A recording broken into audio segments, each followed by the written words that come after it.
welcome to this session of class 9 mathematics. Last class we saw triangles, introduction to triangles meaning three angles, the figure consisting three angles, and the three angles are made up of line segments we saw. Okay, given any three non-collinear points, that is the points which do not lie on the same line are called collinear points, we know. So given any three non-collinear points, if we join them, we get a triangle. So when we join 2 points, we get a line segment, isn't it? So 3 line segments form a triangle. So a triangle is a plane figure which is bounded by 3 line segments. Do you understand? So these triangles, I explained the angles in a triangle. What are the types of triangles can be formed? If all the angles are acute, then we say it's an acute angle triangle, or an obtuse angle triangle if one of the angles is obtuse. Right angle triangle if one of the angle is right angle. Then depending upon the sides we named the triangle. Scalene if all the sides are different. Then equilateral when all the sides are equal. When two sides are equal, it is isosceles triangle. Okay, so now let's see the another concept. Before going to this concept, we also discussed about the angle sum property, which states that the sum of all angles in a triangle is 180 degree. I told you this is very important. Please do remember the sum of all angles in a triangle is 180 degrees. So the next concept we are going to see about is a very important concept, that is the concept of congruence. So congruency, I have explained earlier.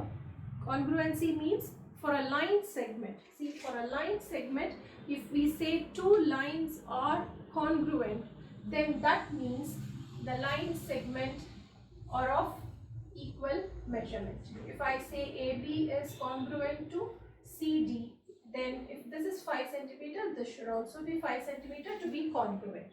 Okay, so when one line is kept over the other, it exactly covers the previous line. So that is what we say congruent. Okay, so congruent lines have equal measurements. The same way angles. So when do we say two angles are congruent?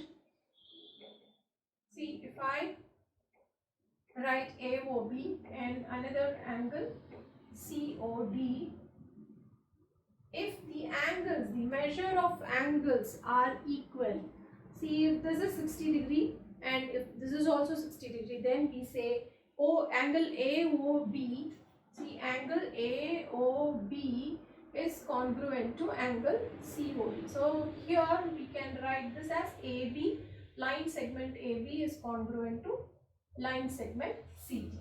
Okay, so this is a symbol for congruency.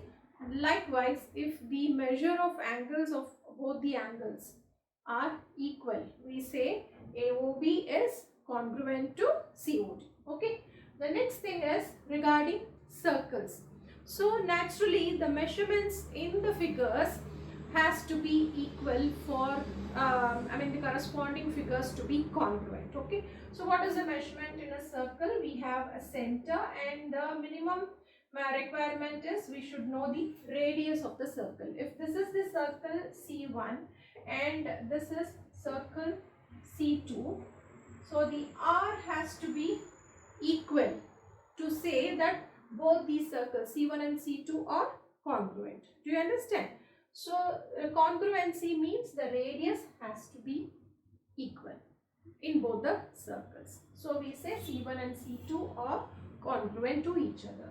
The next thing is squares. Likewise, squares, we have squares. For constructing square, we need one side, isn't it? We need A. We should need A. Let us name it as ABCD, square ABCD, and another square PQRS. So if PQRS and ABCD to be congruent, what is the necessity? The side has to be equal. So the squares are congruent when their sides are equal. because we know all the sides are equal in a square, so it is just enough if you say one side is equal. Okay, so if it is a rectangle, for example, if it's a rectangle, then what we need to have, if ABCD is a rectangle and PQRS is another rectangle, then we say both these rectangles are congruent if the corresponding sides, see, because one side AB is lengthier than BC, because BC is breadth and AB is length, isn't it? So AB has to be equal to PQ and BC has to be equal to QR for both the rectangles to be congruent. Do you understand? So the corresponding sides should be equal. It's not that AB is equal to QR or BC is equal to PQ. So the figure will be like this there.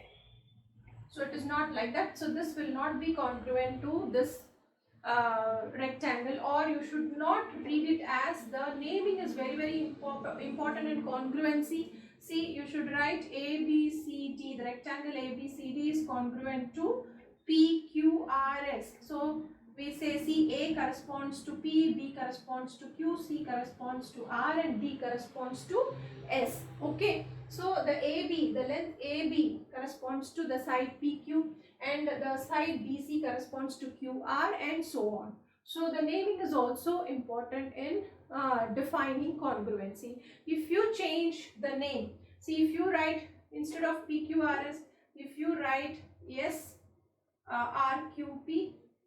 if you write SRQP is congruent to ABCD, since it's a rectangle, it's okay because both opposite sides are equal, but the naming should be proper. Okay, the corresponding sides, the side or the points which correspond has to be the same. Okay, do you understand?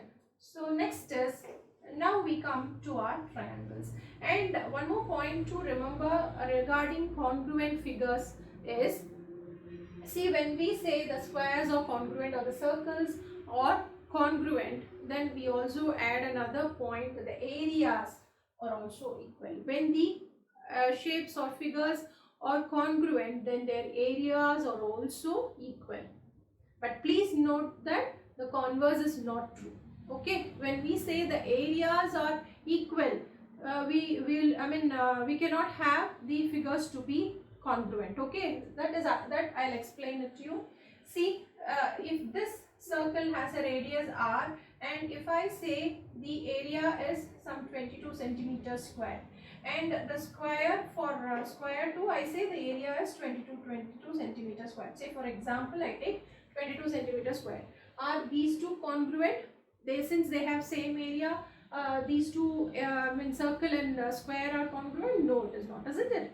So circle is entirely different from square. We can't say it's congruent since the areas are equal. But when the figures are congruent, when these two ABCD and PQRS are congruent, we can say their areas are equal.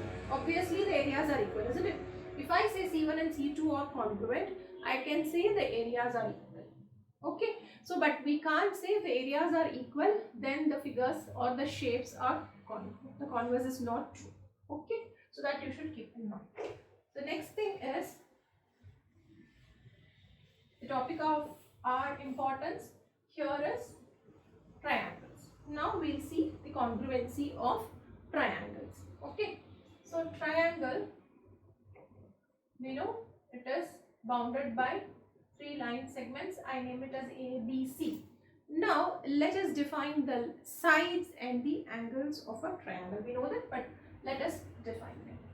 See, AB is a side, BC and CA are line segments. They form the sides of the triangle. Okay, they form the sides of the triangle, and similarly the angles. Angle A, you can write it as angle A, or you can also write it as BAC.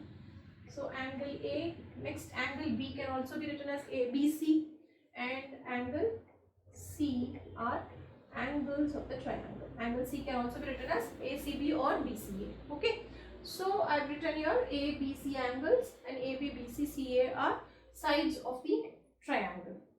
Now, how do we say that given triangle is congruent to another triangle? So let us define what is the congruency of two triangle mean. See, draw another triangle here, P, Q, R, and I mark the angles. Okay, so I have another triangle PQR. Okay, so now I define the sides of this triangle PQ, QR, and RP. See, it is cyclic actually, PQ, QR, RP. Or I can also write it as PR, RQ, and QP. So whatever manner you name the triangles, please do follow the same order for the next triangle. So that is very, very important in congruence. These are sides, angle P, angle Q, and angle R, or angles of the triangle. You understand? Now, how do we say that these two triangles are congruent? Okay, and now if you observe, we have 6 parts here. What are the 6 parts in the triangle? 3 sides and 3 angles, isn't it? So we have 6 parts in a triangle, and these 6 parts determine the congruency of a triangle with another. Okay, so now let's see AB and PQ. Take AB and PQ. See, AB, this is the side of triangle 1, and for triangle 2, PQ is this side. Okay, next BC. BC is the base here, and QR also. Now CA, and here RP. Now we can say both the triangles, ABC triangle, ABC, and this is triangle PQR. Okay, these two triangles can be said that they are congruent when the sides, corresponding sides, I use the word corresponding, noted, corresponding, that is the side AB corresponds to side PQ here, and side BC corresponds to QR, and side AC corresponds to PR. So the corresponding sides, when the corresponding sides or the corresponding angles, see the angle A, angle P, angle B, angle Q, and angle C, angle R. Okay, so the corresponding sides and the corresponding angles should be equal. But it is not necessary that all the 6 parts to be equal. Okay, so it is not necessary that all the 6 parts to be correspondingly equal to the 6 parts of another triangle. So we will see what are the criteria for congruence. If any 3 parts of the triangle, first triangle, corresponds to the same 3 parts in the second triangle, then we can also say that both the triangles are congruent.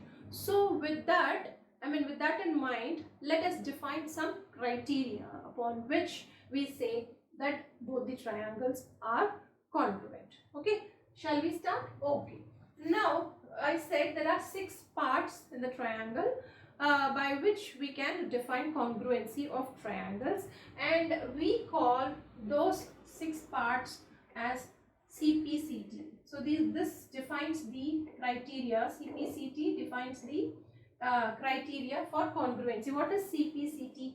It means corresponding parts of corresponding triangles.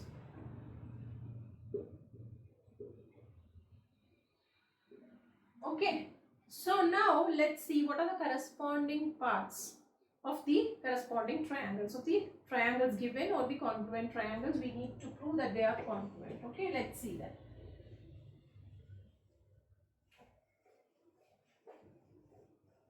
I said 6 parts, 3 line segments, 3 sides and 3 angles. Please remember 3 sides and 3 angles, out of which we are going to define some criteria. Okay, so the first one is, let me draw the triangles ABC and PQR. Okay, so these are the 2 triangles.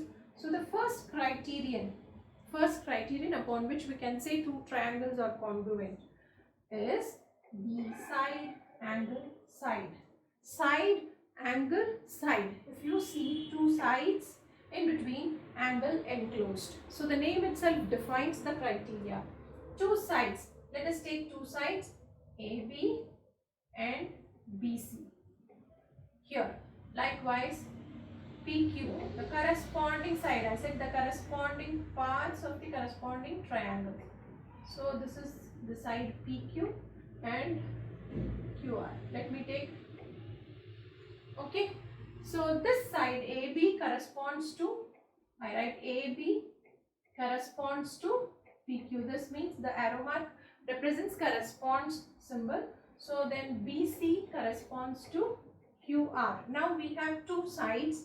Okay, side and a side, and an angle enclosed between them. See, this is the angle enclosed between AB and BC here, and here this is Q is the angle between PQ and QR. Do you understand? So two sides and angle enclosed between them. So if those two sides, AB corresponding to PQ and BC corresponding to QR, and then angle B corresponds to Q, I've defined. If I see that AB is equal to PQ, BC is equal to QR, and angle B is equal to angle Q, then I say triangle ABC corresponds to triangle PQR. Do you understand? Then I can say that the triangle ABC and triangle PQR are congruent. Do you understand? So according to this criteria, sides and the angle enclosed between them. So it is sufficient if the corresponding three parts, two sides and angle, it is sufficient if we prove the corresponding two sides and the angle enclosed between them are equal for the two triangles to be congruent. Do you understand? So this is one criteria upon which we can define congruency of triangles. The next criterion is ASA.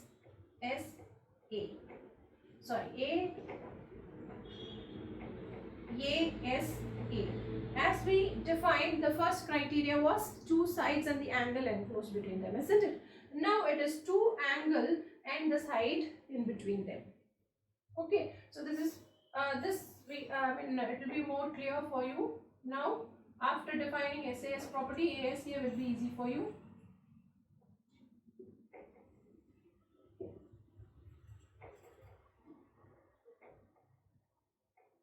So R.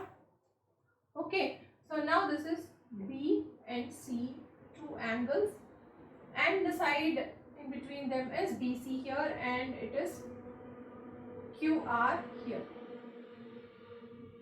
Okay, you understand? So if the angles BC, QR are equal, that is angle B is equal to angle Q, angle C is equal to angle R. The corresponding angles, B corresponds to Q and C corresponds to R. If they are equal and the side in between them, BC corresponding to QR, if they are equal, then we say that ABC is congruent to PQR. Now we shall write that angle B corresponds to angle Q, angle C corresponds to angle R, and side BC corresponds to side QR.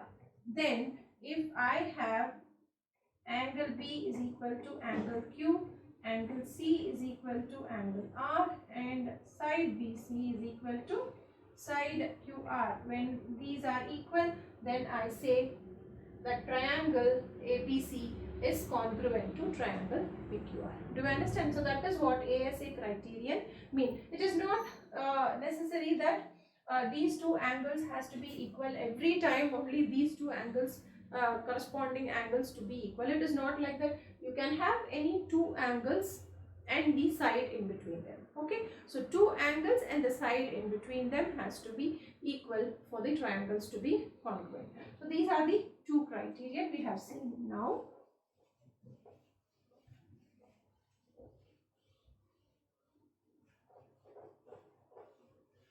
And the third one is the SSS property.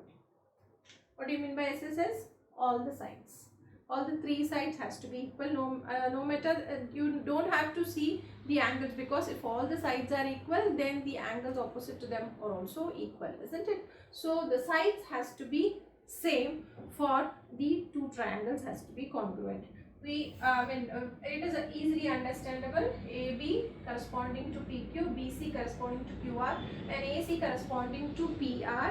Therefore, all the sides, if they are equal, then we say both the triangles are congruent. See, if BC corresponds to QR and AC corresponding to PR, then if we observe that PQ, AB is equal to PQ, BC is equal to QR, and AC is equal to PR, we say that triangle ABC, not angle, triangle ABC is congruent to triangle PR. You understand? So now I just want to put a question at this point. If I say SSS is a criterion for side, that is three sides, three sides correspond to the correspondingly the three sides of another triangle, if they are equal, I say that those two triangles are congruent. Okay, can I say if the angles are equal, AAA will be a criterion or not? I just want to put a question. Will AAA be a criterion?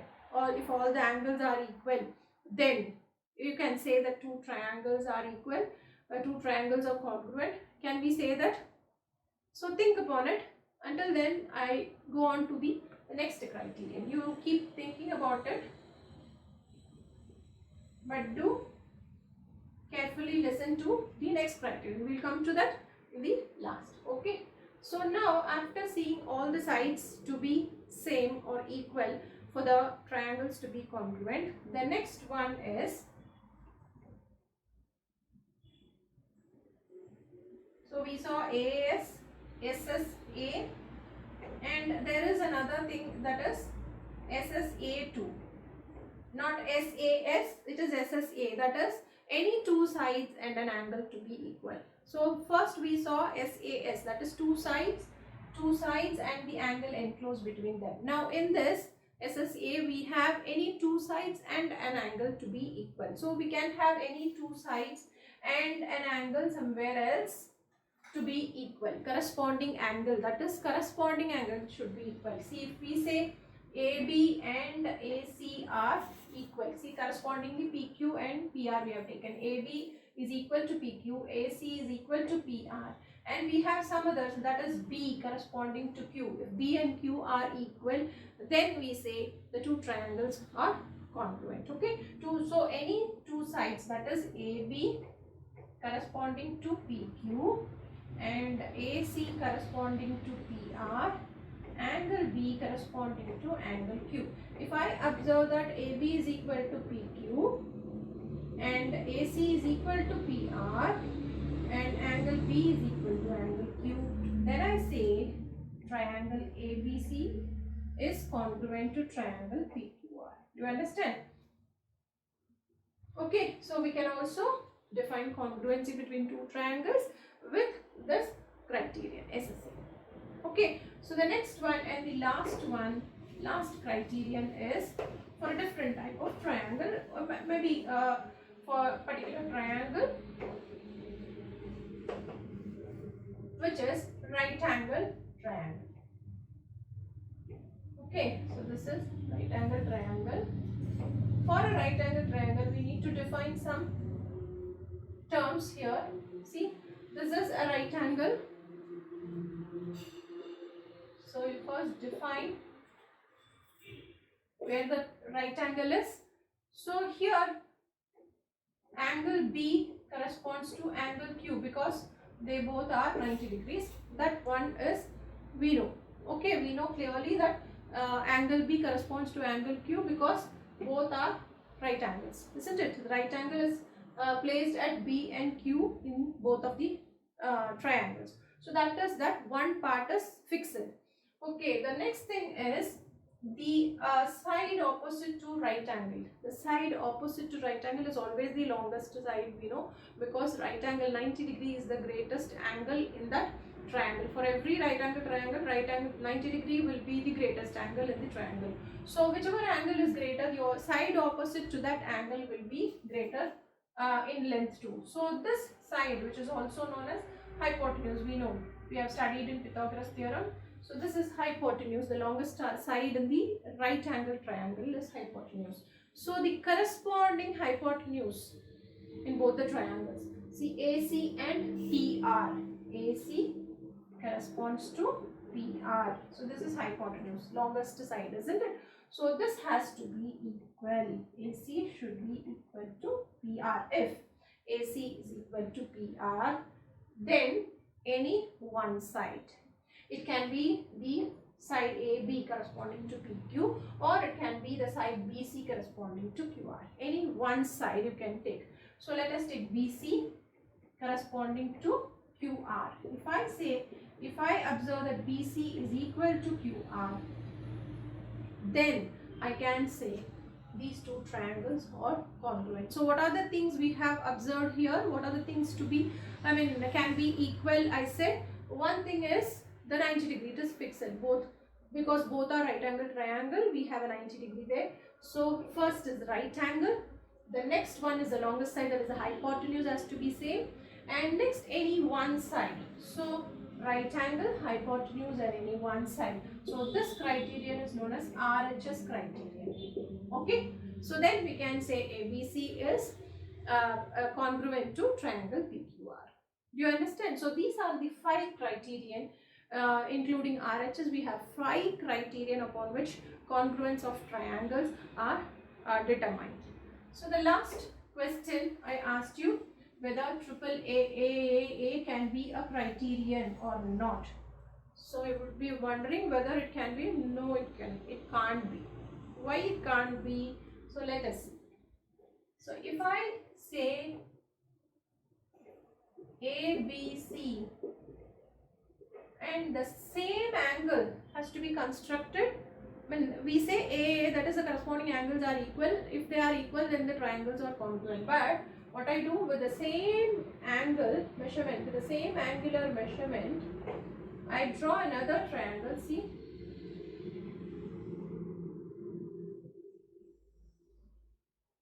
I draw another triangle PQR. Let us imagine we have an equilateral triangle 60 degree, all are 60 degree. Similarly, we have the same 60 degree, not up to scale. Remember, I just take it for an example. I have just put an example here. So if I say this is 60 degree equilateral triangle and this is also an equilateral triangle 60, see whether they are congruent. Are they congruent? I told you, if they are congruent, if you superimpose the triangle, one triangle over the other, the top triangle, the triangle in the top has to cover the triangle below exactly, isn't it? But here in this case, is it so? No, it is not, because the size is different. That is why first I said, if the areas are equal, then the congruence, the triangles are not equal. And the triangle, if the triangles are equal, then the areas has to be equal. So the triangles are not congruent. See, the first thing is the lengths are different. The length of the sides are different. The area is different. Okay, even though the angles are same and angles are equal, the shape of the triangle, the dimensions of the triangle are entirely different. The sides are different, isn't it? So we can't have that AAA, that is all the angles are equal, to be a criterion to determine congruency in triangles. You understand? So that is why we have taken SSS, all the sides to be equal. If all the sides are equal, we have a similar triangle, isn't it? If I have it like this, then I can say if all the sides are equal, then these two triangles are congruent. I can say that, isn't it? Then angles will also be equal simultaneously.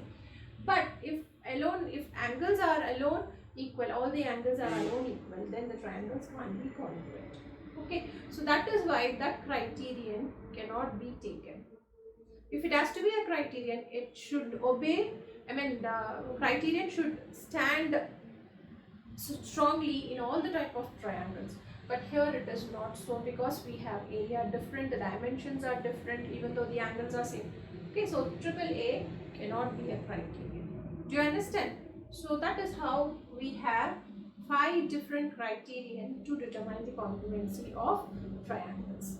Do you understand? So with this I end this class. In the next class we will be seeing some examples and some problems or exercises. We will be able to demonstrate all the concepts we have done so far. Angle sum property, exterior angles, and then triangle. I mean the congruency of triangles is very important in this chapter. Congruency of triangles we'll also study them. Okay, so until then keep practicing. It's bye from Anu. Thank you.